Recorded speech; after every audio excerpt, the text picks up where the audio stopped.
నమస్తే. ఉప్పు ఉప్పు నీటిని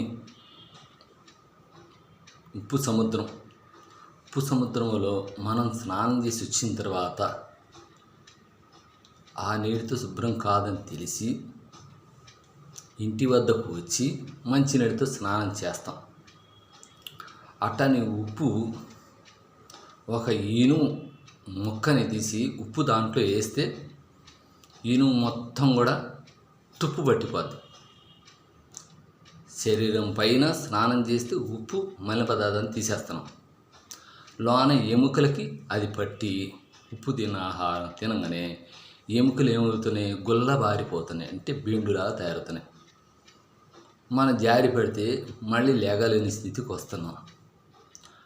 ఆ మొత్తం తీసి కిటికీలు వచ్చేటికే మనం రోజు వాడుతూ ఉంటే మొత్తం లైన్గా ఉంటాయి. కానీ కిటికీలు తీయకుండా పెట్టకుండా ఉన్నామనుకో అది స్టక్ అయిపోతుంది. అంటే మన శరీరం ఎప్పుడు కదలిక ఉండాలి. మన శరీరంలో ఉప్పు, మాంసం, ఎర్రకారం వేసుకొని మన రుచులకు మరిగాం. ఈ మొత్తం కలిపి వంటగా చేసుకుంటే అది ఏమవుతుంది? గట్టిగా పట్టుబట్టి మళ్ళీ పదార్థాలు లోన బాగా పేరుకుపోతున్నాయి. ఉప్పు నీరు కలిస్తే ఉప్పు నీరుగా తయారవుతుంది. మన తిన్న ఆహారం అంతా మాంసాహారం 3 రోజులు అరుగుదంటే గట్టిపడుతుంది. ఈ మొత్తం కానీ గ్యాస్ పైకి దంతుంది. కానీ కడుపు ఉబ్బరం, ఏసిడిటీ మొత్తం ఇక్కడ ప్రాబ్లమ్స్ వస్తుంది. అదేమవుతుంది? కఫాన్ని బాగా పెంచుతుంది. కఫం జారంగానే ఏమొస్తుంది? తలనొప్పితో ప్రారంభమవుతుంది. తర్వాత కాగానే మనం ఏం చేస్తాం? ఏ సారిడన్నా వేసుకుంటాం, లేదు ఒక అనాసిని వేసుకుంటాం, లేదా అమృతాంజనం రాసేస్తాం. ఆ కాసేపు తగ్గుద్ది. మాత్ర వేసుకుంటుంది, ఇది కాసేపు. కానీ రెడీమేడ్గా తగ్గుద్ది, కానీ శాస్త్రంగా తగ్గదుగా. అప్పుడు మనం ఏం చేయాలి? అసలు మూలం ఏంటి? అవునా? బాగా తిని ఏనుగులాగా బలిస్తే ఎక్కడికి పరిగెత్తలేం. ఏనుగంత బరువు మొత్తం శరీరం పెంచి ఆ బరువు అంతా మోకాళ్ళ చిప్పల మీద పడుద్ది. ఆ మోకాళ్ళ చిప్పల మీద పడంగానే మనిషి నడవలేని స్థితికి వచ్చేస్తాను చిన్న వయసులోనే. ఆ చిన్న వయసులో తెచ్చుకున్నాడంటే అతను చేసుకున్న ఆహారం, అతను కూర్చొని తినడానికి మరగటం ఇలా చేసుకున్నాడు. మనం ఏనుగుల లావే శరీరం పెంచి మోకాళ్ళ మీద తెచ్చుకోవాలా? జింకలాగా పరిగెత్తు, సింహంలా గట్టి ఎముకలతో తయారు చేసుకోవాలా? ఎముకలు గుల్లబారకుండా గట్టి పడాలన్నా మనం కొన్ని నిర్ణయాలు తీసుకోవాలి. మంచి నీరు తీసుకోవటం అలవాటు తీసుకోవాలి. అవునా? కూల్ డ్రింక్ మాత్రం దాంట్లో ఏం కలుపుతున్నారు? నేను దాంట్లో ఒక పంచదార, పెస్టిసైడ్స్ మందులు, ఈ 2 కలిపిన ఇది మొత్తం కలిపి దాన్ని ఫ్రిడ్జ్లో పెట్టి కూలింగ్ చేసి అమ్ముతున్నారు. తాగేటప్పుడు చల్లగా ఉంటుంది. దాన్ని అలా తయారు చేసుకొని మనం దానికి అలవాటు పడుతున్నాం. మాంసాహారం తిని దాన్ని అలా చేసుకుంటున్నాం. ఉప్పు అనేది తీసుకొచ్చేటికి చేతి. ఇప్పుడు మనం ఈ శరీరానికి సోడియం కావాలి అనుకుంటున్నాం కదా. ఆ సోడియం కావాలంటే మనకి దీంట్లో ఉంటుంది, కొబ్బరి బొండాలో ఉంటుంది. సోడియం అనేది కంపల్సరీగా కొబ్బరి బొండాలు కాబట్టి కొబ్బరి బొండాలు తాగొచ్చు. తీపి కావాలనుకుంటే చెరుకు రసం తాగొచ్చు. అవునా? కాల్షియం కావాలంటే ఖర్జూరంతో తయారు చేసే ఉండలు తయారు చేసి రోజుకు ఉండ తింటే కాల్షియం అమరుద్ది. సి విటమిన్ అమరాలంటే దానికి ఏం చేయాలి? మనం సి విటమిన్ కమలాలు, బత్తాకాయలు, ఉసిరిగా ఇట్లాంటి వాటిలో ఉంది, అది తీసుకోండి. మరి బి కాంప్లెక్స్ కావాలి. బి కాంప్లెక్స్ కావాలంటే మనం ఏం చేయాలి? ఫస్ట్ సారి పట్టిన ఆ తవుడిని తీసుకొచ్చి గుడ్డ పెట్టి దాంట్లో వేసి నానబెట్టి పై తీసి తాగొచ్చు. ఓ రోజుకు ఒక చెంచా పొడిని నెలలేసి తాగండి. అప్పుడు బి కాంప్లెక్స్ అని చెప్పాను, సి విటమిన్ చెప్పాను, కాల్షియం చెప్పాను. మరి మిగతా ప్రోటీన్స్ కావాలంటే మరి మొలకెత్తే విత్తనాలు కూడా తీసుకొచ్చేసి చేసుకోవచ్చు. మొలకెత్తే విత్తనాలు కష్టం అనుకుంటే వేరుశనగకాయ గుళ్ళు రేత్రిపూట నానేసి పచ్చడిగా చేసే విధానం చెప్పాను. పొద్దున్నే కడిగేసేసి దాంట్లో అంత నువ్వుల పొడి, అంత తవుడు, మరి కొబ్బరి ముక్క, అంత పచ్చి మిరపకాయ, ఈ మొత్తం వేసుకుంటే ఒక రుచి వస్తుంది. దాన్ని మొత్తం శుభ్రంగా తినచ్చు. దాన్ని ఒక కప్పు ఐస్ క్రీమ్ కప్పులాగా పెట్టుకొని చెంచాతో కమ్మగా తినచ్చు. దానిమ్మకాయలు ఒలుచుకొని ఒక కప్పులాగా తినచ్చు. అది ఇడ్లీలు, మరి అట్లు, ఉప్మాలు, మరి వీటికి మరిగాం. అదేమైంది, రుచుల కోసం. కానీ మొత్తం పాలిష్ అంతా తీసేస్తున్నారు. గోధుమలైనా సరే పాలిష్ అంతా తీసేస్తున్నాం. వాళ్ళ వ్యాపారం వాళ్ళది. కానీ మనం ఏం చేసుకోలేం, డైరెక్ట్గా జొన్న, రాగులు అవి మరబట్టించుకొని అట్టనే మనం ప్రోటీన్స్ అందే విధంగా చేసుకోవాలి. ముడి బియ్యం, దంపుడు బియ్యం అది వాడుకోవచ్చు. కానీ కూరగాయల్ని విడిగా తినేవాళ్ళు ఉన్నారు. ఆకుకూరలు ఏం చేయాలి, ఆకుకూరలో రసాలు తీసుకోవాలి. ఆకుకూరలు ఎలా చేసుకోవచ్చు, తోటకూర, పాలకూర, సుక్కకూర, మునగాకు ఇట్లాంటి ఆకుకూరలన్నీ కలిపి ఒక మిక్సీలో వేసేసి దాన్ని పిప్పి వడగట్టి ఆ రసంలో తేనె, నిమ్మరసం కలిపి తాగితే కమ్మగా ఉంటుంది. అట్టని కూరగాయలు సొర, బీర, పొట్ల, కీర ఈ 4 కలిపి అవి రసం కలిసి తేనె, నిమ్మరసంతో అవి తాగొచ్చు. అప్పుడు కూరగాయల రసం చెప్పాను, ఈ ఆకుకూరల రసం చెప్పాను, ఉప్పు గురించి చెప్పాను, మాంసాహారం చెప్పాను. ఈ మనం తిన్న ఆహారానికి, ఈ తిన్న ఆహారానికి మనసు పెట్టి ఏది కరెక్టో కొద్దిగా ఆలోచించి మన ఆరోగ్యానికి బాధ్యతలు ఎవరు, సమాజమా, భగవంతుడా, లేదా అయిన వాళ్ళ? కానీ మనమే కదా, తినేది మనమే, రోగాలు తెచ్చుకునేది మనమే. కానీ మన జీవితాలు మనమే పాడు చేసుకుంటున్నాం కదా. కాబట్టి మనం ఏం చేయాలి, కనీసం మనం తెలిసిన కొన్ని విషయాలను తెలుసుకొని శరీర ధర్మాలు, ప్రకృతి జీవనాధాన్ని, ఆసనాలు రక్త ప్రసరణ జరుగుద్దని చెప్పాను గట్టిగా. ఇప్పుడు ఈ 2 ఏళ్ళు ఉన్నాయి, ఇది మామూలుగా ఉంది, ఇది మామూలుగా ఉంది. ఇప్పుడు ఈ 2 చూపిస్తున్నాను. ఈ 2 చూపిస్తే ఇది మామూలుగా ఉంది, ఇది గట్టిగా బిగిస్తాను. అప్పుడు రక్త ప్రసరణ దేంట్లోకి వస్తుందో లేదో చూద్దాం.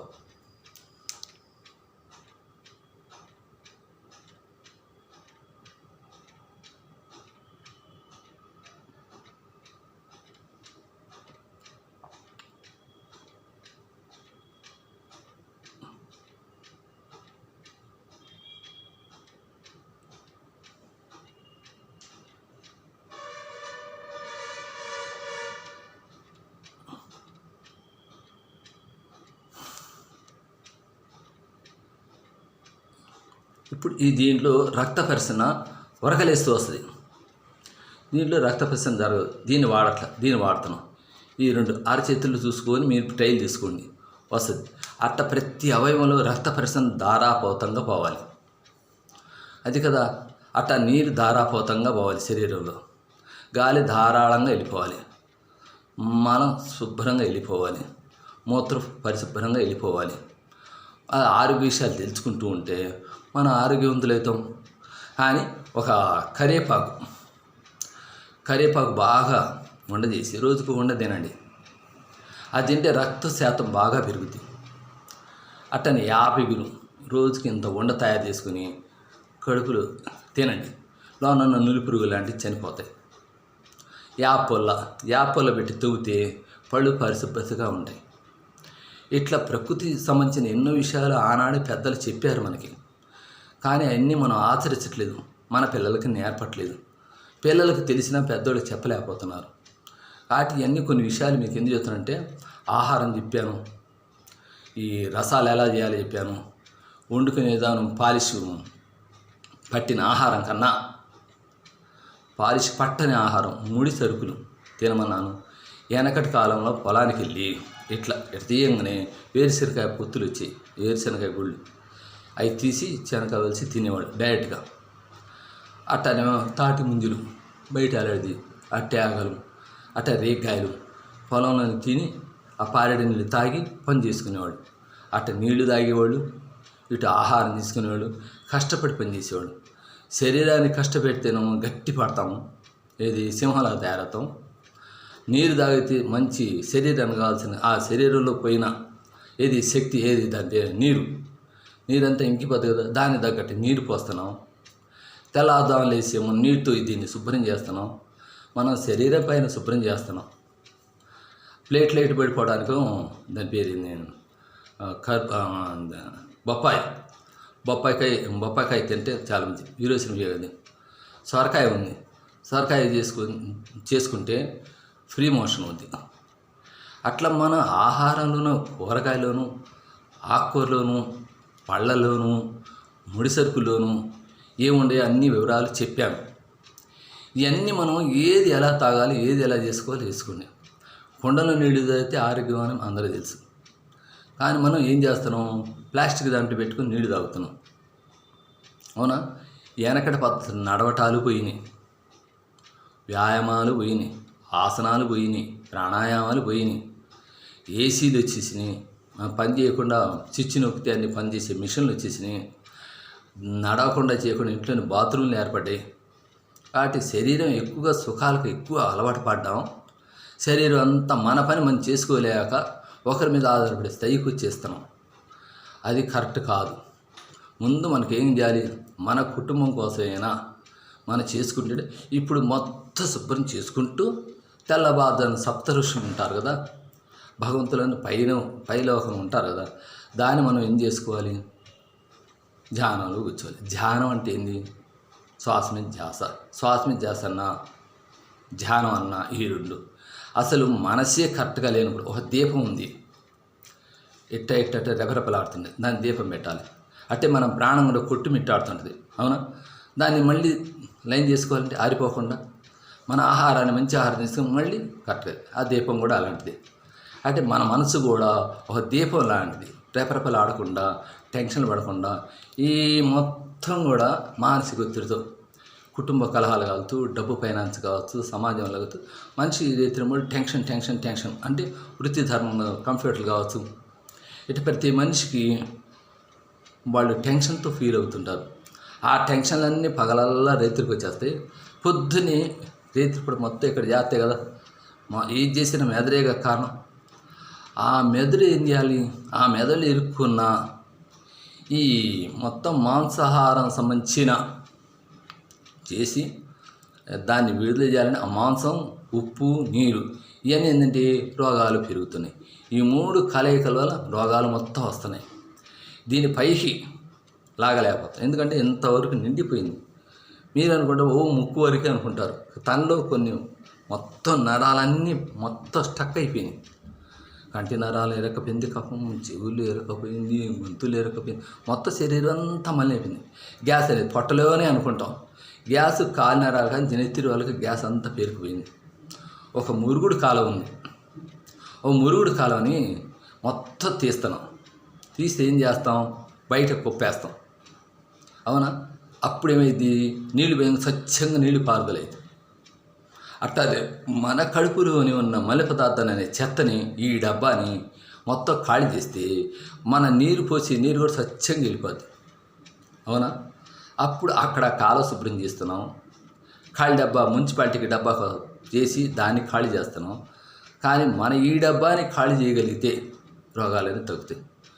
ఉప్పుని తగ్గించుకోండి. ఉప్పు అంటే సోడియం అంటే కొబ్బరి బొండాలు ఉంది, ప్రతి ఆహారంలో సోడియం ఉంది డైరెక్ట్గా తీసుకుంటే. దాన్ని ఏమైంది, మనం పొయ్యి మీద పెడుతున్నాం, దాని ఏమవుతుంది, మొత్తం పొగ సూరిపోతుంది. దానివల్ల శరీరం అంతా పొగమైపోతుంది. మొత్తం శ్వాసనాలు అన్నీ కూడా దెబ్బతింటున్నాయి. ఇంకోటి సిగరెట్ పొగ, కారు పొల్యూషన్ ఇవన్నీ కూడా మన శరీర గాలికి దెబ్బతీస్తున్నాయి. ప్రకృతి గాలికి సంబంధించిన బయట అన్నీ మనం చూస్తున్నాం. కానీ ఇంట్లోనే కూర్చొని మొత్తం చేసుకుంటే మన ఆరోగ్యవంతులవుతాం. శరీరాన్ని శుభ్రం చేసుకోవచ్చు. 90 ఏళ్ళు వచ్చిన మన నడక నడగలం, సైకిల్ తొక్కగలం, ఆరోగ్యం అంతా మన సెట్ చేసుకోగలం. కానీ డాక్టర్ దగ్గరికి వెళ్తే మాత్రలు ఇస్తారు, ఆ కాసేపు తగ్గుద్ది. అతిగా తినటం వల్ల నిద్ర ఎక్కువగా వస్తుంది. అదే మనం ఉడకని ఆహారానికి అవి తినే తేలికదంటే బాగుంటుంది. టీలు కాఫీలు పెడితే మంచి ఉద్రేకం పడుతుంది, కానీ టెన్షన్లు తగ్గుతాయి. ఏది, ఆ కాసేపు మళ్ళీ టీ తాగాలని భ్రమ బిగుద్ది. బ్రాంతి తాగితే ఆ కాసేపు చల్లదనం వస్తుంది, కానీ దానివల్ల ఇంకా ఉపయోగపడుతుంది. ఏసీలు వేస్తే చల్లదనం వస్తుంది, కానీ ఆ తర్వాత శరీరం దెబ్బతింటుంది. కానీ ఆ కాసేపు మాత్రమే, కానీ శాస్త్రం మాత్రం కాదు. తర్వాత ఇంకా డాక్టర్ చుట్టూ తిరగటం, మనం సంపాదించిందంతా ఆగమైపోతుంది. అంటే ఇప్పుడు నేను చెప్పినవన్నీ కూడా ఏదన్నా మంచిది అనుకుంటే కొద్దిగా ఆలోచించి మీ అందరూ ఏది మంచి ఏది చెడు తెచ్చుకొని నీటికి, ఉప్పుకి, మాంసాహారానికి, ప్రకృతి ఆహారానికి మొత్తం తేడా తెలుసుకొని మొత్తం మనం ఏ రకంగా డబ్బాని ఖాళీ చేయాలని తెలుసుకొని శరీరాన్ని పట్టుతో గట్టిగా బిగించిన గట్టి రాయిలా ఉండాలన్నా, శరీరం హుషారుగా జింకలాగా పరిగెత్తాలన్నా, సింహంలాగా గట్టి పడాలన్నా, బెండులాగా శరీరం అంతా పాడు చేసుకోకుండా మన శరీర అవయవాలను ఒక్కొక్క అవయవాన్ని సెట్ చేసుకుంటూ మనకి ఒక దెబ్బ తగిలినా కూడా మందుల కంటే కూడా మనం అంటే ఖాళీ కడుపుతో ఉండమన్నారు. ఎందుకంటే పస్తుంచమన్నారు. మనం పస్తుంది కొంతమంది షుగర్ పేషెంట్లు ఉంటారు. ఏం చేయాలి? ఉదయం, మధ్యాహ్నం, సాయంకాలం తినండి. మధ్యాహ్నం కొద్దిగా ఎక్కువ తిన్నా, సాయంకాలం తేలిగా తినండి. ఇప్పుడు మనం ఇంత ఆహారం వేస్తే దానికి నీళ్ళు పోయాలి. అంటే రెండు భాగాలు నీళ్ళు పోయాలి, ఒక భాగా ఆహారం. అప్పుడు ఏమైంది? మళ్ళీ పదార్థం మెత్తపడిపోతుంది. అంటే మనకు అదే నీళ్ళు తాగకుండా ఉప్పు ఎక్కువగా వేసుకుంటుంటే అది 3 రోజులు ఇది కాదు. మల పదార్థాలు ముందు ఫస్ట్ రాదు, మూత్రం వచ్చిందా అతనికి మలబద్ధకం ఉన్నట్టు. అదే 2 నిమిషాల్లో మోషన్ అయిందా అతను మలబద్ధకం లేనట్టు. కానీ 3 పూట్ల తిన్న ఆహారం మళ్ళీ వెనకడేని ఎండిపోయి ఎముకలకి, పేగులకి అతక్కపోయిన మలి పదార్థాలన్నీ కూడా అదే అతక్కపోతాయి. నోరుంది కదా అని, రుచులు ఉన్నాయి కదా అని తింటూ ఉంటే నేలిక నరకం చూపిస్తుంది. నరకం అప్పుడుది. కానీ స్వర్గం ఏంటి వస్తుంది? స్వర్గమైన నరమైన, కష్టమైన సుఖమైన దుఃఖమైన మొత్తం మనం చేసుకునే ఆహార నియమాలు, యోగాసనాలు, ప్రాణాయామాలు, మళ్ళీ అన్ని రకాల మంచి విషయాలు చెప్పాను.